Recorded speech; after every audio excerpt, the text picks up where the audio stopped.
lot of my agents that I work with talk about closing costs that can be paid. A lot of agents don't know what maybe 8% closing costs paid, and they're trying to go FHA. And I'm like, I can't do that. And so just understanding. So go ahead and tell us, what are those limits? Tell us now, and we'll share that. So a lot of your government loans are going to be 6% FHA, USDA.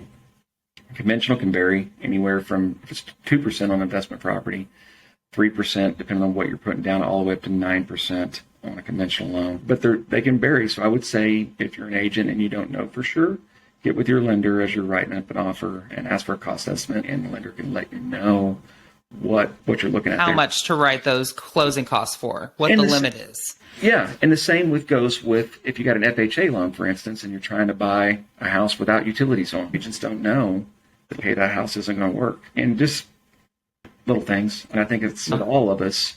It comes with experience. You know how it goes. You've been doing it a long time, and a lot of things you just got to learn. But I'll get agents try to do that, and I get a contract, or they'll send me the property. I'm like, no, there's no way this is going to work for FHA. I just think a lot of it's just experience.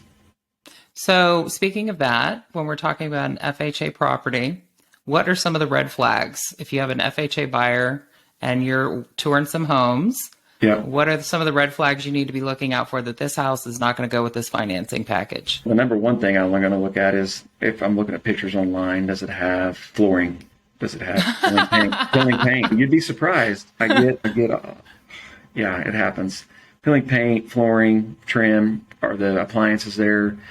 I'll look at it, and it may not have utilities on, and it says that. Or if it's sold as is, that's a big red flag to me. Hey, if it says as is, because last thing I want is us to go get under contract, get an appraisal done. They probably did some inspections, and I see it happen sometimes with agents. And money out of pocket for these buyers that may not have a whole lot anyway. And then we find out, like, hey, this house, we should have never even been going FHA or whatever it is, VA, USDA. So I just think that's something that all of us collectively could work together on.